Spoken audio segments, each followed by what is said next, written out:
Let us consider a particle which is trapped in a three-dimensional box of length, breadth and height as a, b and c.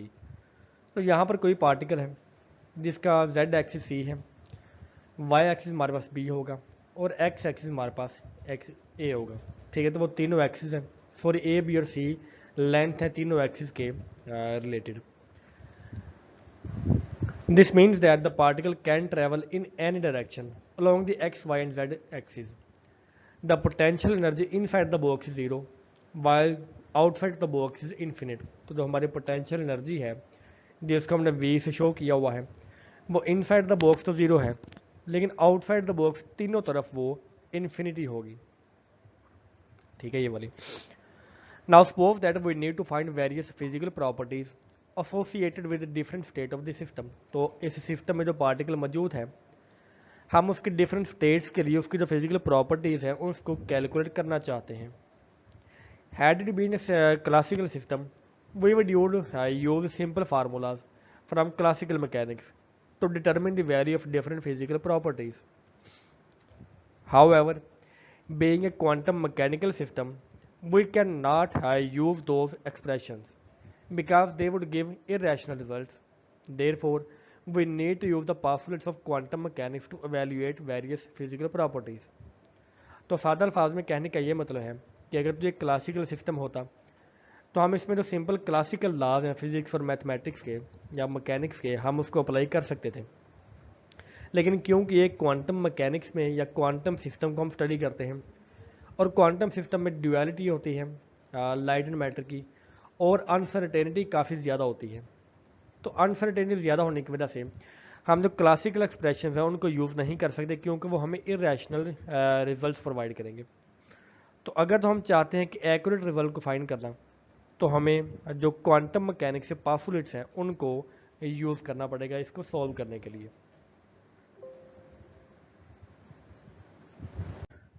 So to solve, let y be the function that describe all states of a particle in three dimensional box। तो हमारे पास 3D box है कोई ना कोई जैसे ये वाला दिखाया गया है और इसमें पार्टिकल की स्टेट्स को ज़ाहिर करने के लिए हम फर्ज करते हैं कि y हमारा कोई फंक्शन है।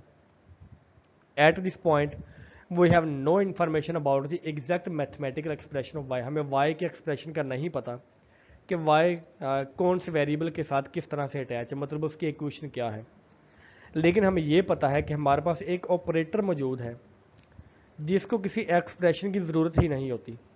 ठीक है, but use the symbolic form only, लेकिन वो सिर्फ एक सिम्बॉलिक फॉर्म को यूज़ कर लेता है। हम उसको नाम देते हैं हैमिल्टोनियन ऑपरेटर का, जो कि बेसिकली टोटल एनर्जी का ऑपरेटर होता है। ऑपरेटर क्या चीज़ है, ये बेसिकली एक प्रोसीजर होता है जिसको हम किसी फंक्शन के ऊपर अप्लाई करते हैं। The operation of Hamiltonian operator over the symbolic form can be rearranged to give to construct the Schrödinger wave equation। तो जब हम हैमिल्टोनियन ऑपरेटर किसी सिंबॉलिक फॉर्म के ऊपर अप्लाई करेंगे तो हम इसको रीअरेंज करके श्रोडिंगर वेव इक्वेशन में कन्वर्ट कर सकते हैं। We all know that the wave function as well as the energy both are obtained as this second order differential equation.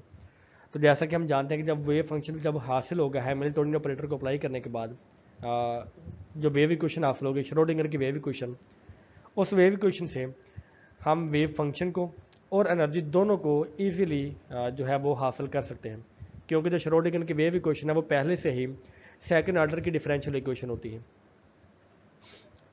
Mathematically we can say that Hamiltonian operator H hat multiply by function will give a multiply by function. तो यहाँ पर H क्या है, Hamiltonian operator है जिसको हमने किसी expression के ऊपर या वेव फंक्शन के ऊपर अप्लाई किया जिसकी हमें फॉर्म अभी नहीं पता, और इसको सॉल्व करने के बाद जो हमारे पास वैल्यू आएगी वो एक एनर्जी की वैल्यू होगी और एक नया फंक्शन होगा। तो बेसिकली हैमिल्टोनियन क्या है, टोटल एनर्जी का फंक्शन है हमारे पास या ऑपरेटर है। After putting the values of value of three dimensional Hamiltonian in equation 1, तो हमारे पास थ्री डायमेंशनल हैमिल्टोनियन की जो वैल्यू है वो ये वाली होती है। ठीक है, ये 3D हैमिल्टोनियन ऑपरेटर की वैल्यू है। हम इसको जब यहाँ से इनपुट करेंगे तो हमारे पास ये वाली इक्वेशन आएगी जो कि इक्वेशन 2 है। ये हमारे पास -h² / 8 π² m है।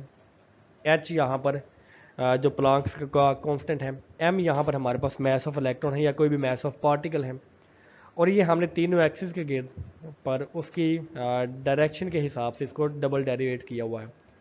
v यहाँ पर क्या है, v हमारे पास पोटेंशियल एनर्जी है। तो बेसिकली जो टोटल एनर्जी का ये वाली है, ये पोटेंशियल एनर्जी और काइनेटिक एनर्जी, ये बेसिकली काइनेटिक एनर्जी को शो करता है, ये दोनों के इक्वल होता, सम के इक्वल होता है। हम इस इक्वेशन को जब थोड़ा सा रीअरेंज करेंगे तो हमारे पास इक्वेशन ये वाली आएगी। सिर्फ हमने ब्रैकेट्स को मेन ख़त्म किया, और ब्रैकेट्स को ख़त्म करने के बाद हमारा फंक्शन है वो इनके साथ सिर्फ मल्टीप्लाई हुआ है यहाँ पर। फर्दर सिंप्लीफाई करने से हम ई साई को यहाँ पर इस तरफ लेकर आएंगे तो वो माइनस में हो जाएगा। जब हम इस पूरी इक्वेशन को इसके इन्वर्स के साथ मल्टीप्लाई करते हैं, मतलब कि -8 पाई square m divided by h square, ठीक है, ये यहाँ सही तरह से लिखा नहीं गया माउस के साथ, तो बेसिकली इसके इन्वर्स के साथ हम मल्टीप्लाई करते हैं, ठीक है, पूरी इक्वेशन को। तो हमारे पास जो इक्वेशन हासिल होती है वो ये वाली होती है। यहाँ पर प्लस जो -h² 8 पाई स्क्वायर m है वो तो इससे कट जाएगा। यहाँ पर वो v के साथ मल्टीप्लाई होकर वो नेगेटिव वैल्यू को ज़ाहिर करेगा, और a के साथ वो मल्टीप्लाई होकर पॉजिटिव वैल्यू को ज़ाहिर करेगा, ठीक है। तो सिंपल हमने इसको 2-3 स्टेप को एक ही स्टेप में थोड़ा सा शॉर्ट करके लिख लिया। तो हमारे पास ये वाली जो इक्वेशन है, ठीक है, जिसमें हमने एक हैमिल्टोनियन ऑपरेटर को अप्लाई किया, तो वो हमारे पास सेकंड ऑर्डर की डिफरेंशियल इक्वेशन है, श्रोडिंगर की wave equation for a particle in 3 dimensional box, ठीक है। तो 3 डायमेंशन में जो एक्स वाई जेड है तीनों को वो इनकॉर्पोरेट करती है। Since the condition outside and inside the box are different, equation 5 must be separately solve for both. तो ई यहाँ पर टोटल एनर्जी है। हमने देखा कि जो पोटेंशियल एनर्जी है वो इनसाइड द बॉक्स 0 है और आउटसाइड द बॉक्स इन्फिनिटी होती है। तो इसलिए हमें 3 डायमेंशनल बॉक्स में हम इसको इनसाइड द बॉक्स और outside the box separately solve करना पड़ेगा। The solution of Schrodinger wave equation for particle outside the box, after putting the value of the potential outside the box, जो कि होता है v इक्वल टू इन्फिनिटी, जैसे कि यहाँ पे शो किया हुआ है। तो v को इन्फिनिटी पुट करने के बाद, ठीक है, हमारे पास जो वैल्यू है इक्वेशन है वो इस तरह से आएगी। जैसा कि हम जानते हैं कि e को अगर हम रिलेट करें इस इन्फिनिटी के साथ तो वो तो खुद नेग्लिजिबल है। इट मीन्स कि e माइनस इन्फिनिटी वो इन्फिनिटी ही रहेगा, ठीक है। तो ऊपर वाली इक्वेशन कुछ इस तरह से बनेगी, ठीक है, माइनस इन्फिनिटी ऐसे आएगी, और जब ये कांस्टेंट इसके साथ मल्टीप्लाई होगा तो वो भी इन्फिनिटी को ही बन जाता है, कि वो इन्फिनिटी को ही शो करता है। फर्दर सिंपलीफाई करने के बाद हम इसको राइट साइड के ऊपर लेके जाएंगे तो वो नेगेटिव पॉजिटिव में कन्वर्ट हो जाएगा, और जो हमारे पास फंक्शन होगा, ठीक है, जो कि साई है, जो कि वेव फंक्शन है, उसकी इक्वेशन कुछ इस तरह से आएगी। The physical significance of equation is that the particle can not go outside the box. अब क्योंकि अगर हम इस पूरी इक्वेशन को इन्फिनिटी के साथ डिवाइड करेंगे तो वो तो बेसिकली 0 हो जाएगा, ठीक है। तो अगर वो 0 हो जाएगा इट मीन्स कि हमारा जो फंक्शन है वो आउटसाइड द बॉक्स एग्जिस्ट नहीं करता, या उसका सोल्यूशन, तो वो पार्टिकल आउटसाइड द बॉक्स कभी हो ही नहीं सकता। And is always reflected back when strikes the boundaries, तो जब वो पार्टिकल दरमियान में मौजूद है वो किसी बाउंड्री के साथ के पास पहुंचता है तो वो स्ट्राइक बैक होकर वापस आ जाएगा। इट मीन्स कि वो बॉक्स से बाहर कभी भी नहीं जा सकता। In other words, as the function describing the existence of particle is 0 outside the box, particle cannot exist outside the box, ठीक है। तो particle Schrodinger wave equation for particle in 3 dimensional box कहती है कि पार्टिकल हमारा outside the box exist नहीं कर सकता। ये बिल्कुल ऐसे ही है जैसे कि हमारा जो पार्टिकल है वो 1 डायमेंशनल बॉक्स में भी आउटसाइड द बॉक्स एग्जिस्ट नहीं कर सकता। Solution to the Schrodinger wave equation for particle inside the box. Inside the box हम जानते हैं कि v इज इक्वल टू 0 होता है, तो पोटेंशियल एनर्जी जब 0 होगी तो हमारे पास इक्वेशन ये वाली आएगी, v यहाँ पे 0 होगा। और इसको जब हम थोड़ा सा सिंप्लीफाई करते हैं, ठीक है, तो यहाँ पर जो है वो ये वाली इक्वेशन हमारे पर सामने आएगी। The above equation have 3 variables and difficult to solve directly. तो इस इक्वेशन में क्योंकि 3 वेरिएबल मौजूद हैं, ठीक है, तो इसको हम डायरेक्टली सोल्व नहीं कर सकते, बल्कि तीनों वेरिएबल्स को 1 बाई 1 हम सोल्व करेंगे। Therefore it is better to separate variables. We already know the step to solve 1 variable equation. To do so, consider that wave function psi is the multiplication of three individual function. ठीक है, हमारा तो एक wave function है, ठीक है, जो कि तीनों एक्सिस के ऊपर डिपेंड करता है, वो तीन सेपरेट फंक्शंस की मल्टीप्लिकेशन है, ठीक है, जिसको हम एक्स वाई जेड का नाम भी दे सकते हैं। Using the above expression in equation 11, ठीक है, तो हमारे पास इक्वेशन आएगी वो ये वाली आएगी, ठीक है, क्योंकि जो हमारे पास यहाँ पर एक्सिस थे, ठीक है, या जो साई था, हमने इसको एक्स वाई जेड के साथ सिर्फ जो है वो कर दिया, रिप्लेस कर दिया।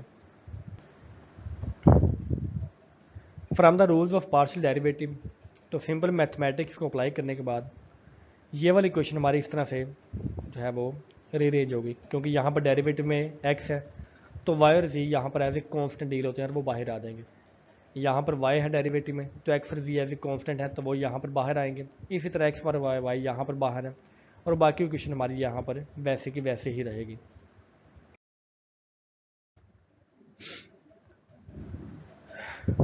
Now divide the both equations by X Y G, तो जब दोनों साइडों से हमने एक्स वाई जी के साथ मल्टी डिवाइड किया तो हमारे पास इक्वेशन आएगी 1/x into delta double derivative of x, ठीक है, तो हमारे पास इक्वेशन ये वाली आ गई।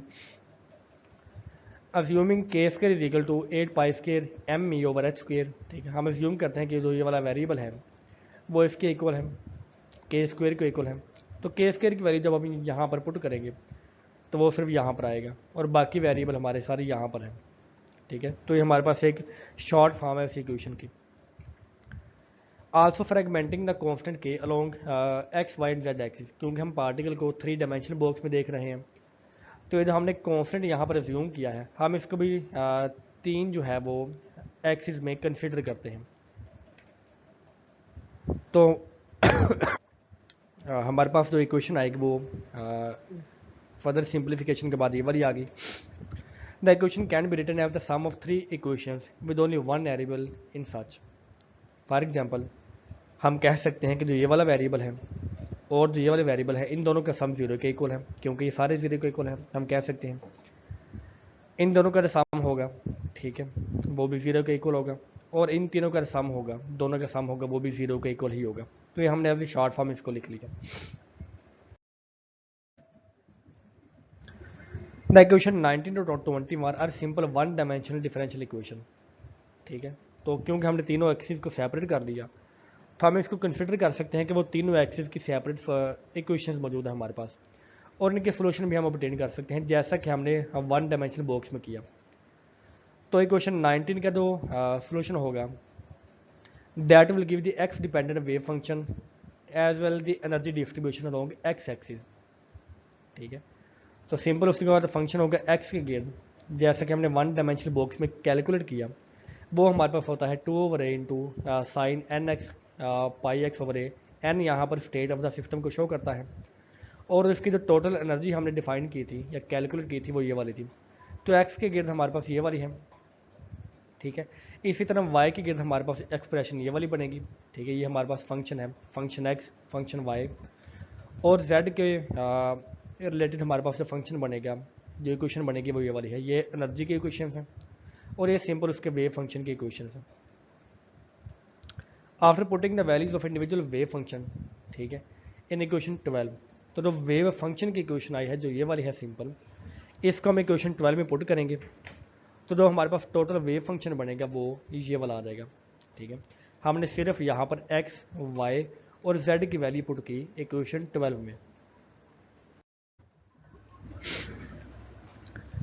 जैसा कि हम जानते हैं कि K square is equal to K X square plus K Y square plus K Z square, तीनों एक्सिस के स्क्वायर के सम के इक्वल हैं।